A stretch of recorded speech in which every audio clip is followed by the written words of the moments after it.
O Libertador, capítulo 8. A visita pascual. Entre os judeus, os 12 anos de idade eram a linha divisória entre a infância e a juventude. Mantendo o costume, Jesus fez a visita pascual a Jerusalém com José e Maria, quando chegou a essa idade. A viagem desde a Galiléia levou vários dias. Os viajantes se reuniam em grandes grupos para terem companhia e proteção. As mulheres e os homens de idade iam montados em bois ou jumentos, trilhando os caminhos montanhosos e rochosos. Os homens mais fortes e os jovens iam a pé. Toda a terra estava enfeitada com flores e alegre com o canto dos pássaros. Ao longo do caminho, pais e mães repetiam para os filhos as maravilhas que Deus tinha feito por seu povo em épocas passadas e abrilhantavam a viagem com canções e música. A observância da Páscoa começou com o nascimento da nação hebraica. Na última noite de sua escravidão no Egito, Deus orientou os hebreus a reunir suas famílias dentro de suas próprias casas. Depois de aspergir o umbral da porta com o sangue do cordeiro que tinham sacrificado, eles deviam comer o cordeiro assado, junto com o pão sem fermento e ervas amargas. Esta é a Páscoa do Senhor. Êxodo 12, verso 11. À meia-noite, todos os primogênitos dos egípcios foram mortos. Foi então que os hebreus saíram do Egito como uma nação independente.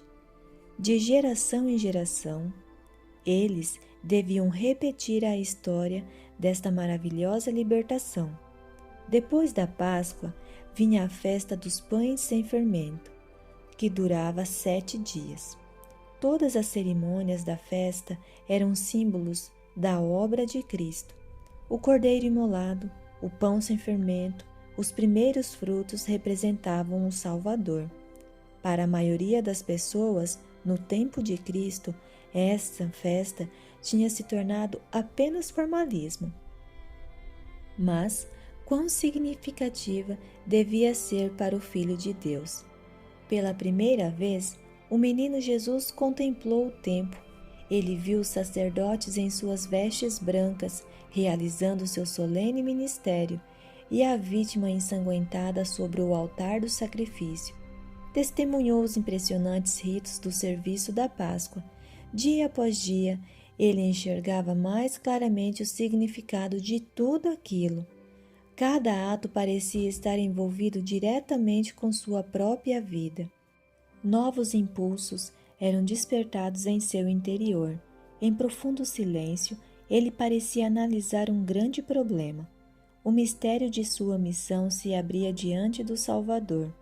Profundamente impressionado pela contemplação daquelas cenas, Jesus se demorou pelos pátios do templo, depois que terminaram os serviços pascuais. Quando os adoradores deixaram Jerusalém, ele ficou para trás. Nessa visita, os pais de Jesus queriam colocá-lo em contato com os grandes mestres de Israel. Esperavam que ele pudesse se impressionar com a erudição dos rabinos e passasse a prestar mais atenção a seus requerimentos. Entretanto, ali no templo, Jesus tinha sido ensinado por Deus. O que havia recebido ali, ele passou imediatamente a compartilhar. Um compartimento anexado ao templo tinha sido transformado em uma escola sagrada. Foi ali que o menino Jesus encontrou-se aos pés dos eruditos rabinos. Como uma pessoa em busca do saber, ele questionava aqueles mestres sobre as profecias e os eventos que estavam ocorrendo, os quais apontavam para a vinda do Messias. Suas perguntas sugeriam profundas verdades que haviam sido escondidas por muito tempo, mas que eram vitais para a salvação. Embora mostrasse como a sabedoria daqueles homens tão instruídos era estreita e superficial, cada pergunta acrescentava luz nova à verdade.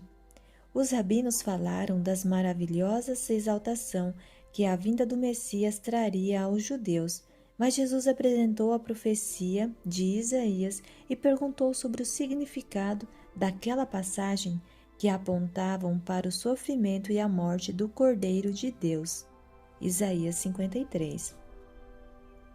Os doutores da lei passaram a lhe fazer perguntas e ficaram impressionados com as suas respostas. Com a humildade de criança, ele dava às palavras das Escrituras um significado profundo, nunca imaginado por aqueles eruditos.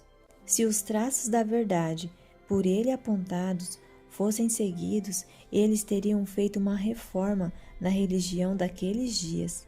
E quando Jesus começasse seu ministério, muitos estariam preparados para recebê-lo. Naquele esperto garoto galileu, os rabinos viram uma grande promessa e quiseram se encarregar de sua educação. Uma mente tão original, achavam eles, devia ser educada dentro dos seus moldes. As palavras de Jesus moveram seus corações de um jeito como nunca antes acontecera, com as palavras vindas de lábios humanos. Deus buscava iluminar aqueles líderes. Se Jesus tivesse passado a ideia de estar tentando lhes ensinar, eles teriam se recusado a escutar. No entanto, eles disseram a si mesmos que eram eles quem lhe estava ensinando, ou, pelo menos, testando seu conhecimento das Escrituras. A modéstia e a graça típicas de um juvenil derramaram seus preconceitos. A mente deles se abriu para a palavra de Deus e o Espírito Santo lhes falou ao coração. Eles puderam ver que a profecia não dava sustentação à expectativa que tinham quanto ao Messias, mas não admitiam haver entendido mal as Escrituras que afirmavam ensinar. A preocupação dos pais. Enquanto isso, José e Maria, ao saírem de Jerusalém, perderam Jesus de vista. O prazer de viajar com os amigos absorveu sua atenção e eles não notaram a ausência do menino até a noite cair. Foi então que sentiram falta da mão ajudadora do seu filho.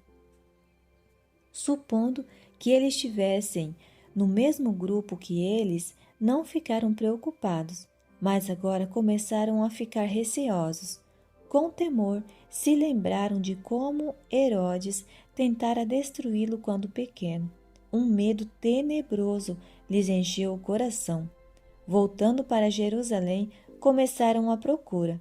No dia seguinte, no templo, escutaram uma voz familiar. Não a podiam confundir, nenhuma outra voz era como a sua, tão séria e confiante, e, no entanto, tão cheia de melodia. E foi ali no interior da escola dos rabinos que eles encontraram Jesus. Tendo a Jesus novamente consigo, sua mãe disse, em tom de reprovação: Filho, por que você nos fez isto?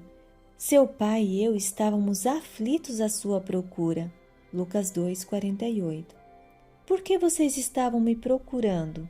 Respondeu Jesus. Não sabiam que eu deveria estar na casa de meu pai? Lucas 2:49. Ao ver que eles pareciam não entender, ele apontou para cima. Em seu rosto havia luz. A divindade brilhava através da humanidade.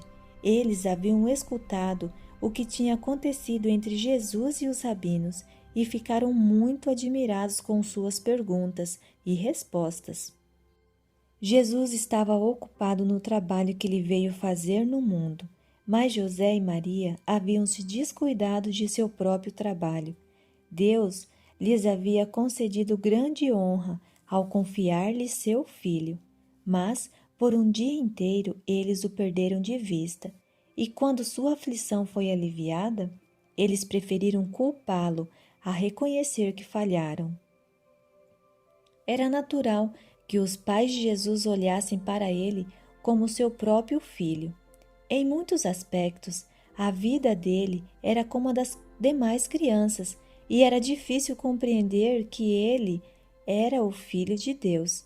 A gentil censura contida em suas palavras tinha a intenção de impressioná-los quanto à santidade do que lhes havia sido confiado. Na resposta que deu à sua mãe, Jesus mostrou pela primeira vez entender sua relação com Deus. Maria não entendeu suas palavras, mas sabia que ele negara ser filho de José e declarara ser filho de Deus. De Jerusalém, Jesus voltou com seus pais terrestres para casa, onde os ajudaria em suas atividades do dia a dia. Por mais 18 anos, ele reconheceu o laço que o ligava àquele lar de Nazaré e cumpriu seus deveres de filho, irmão, amigo e cidadão. Jesus queria voltar de Jerusalém em silêncio com aqueles que conheciam o segredo de sua vida.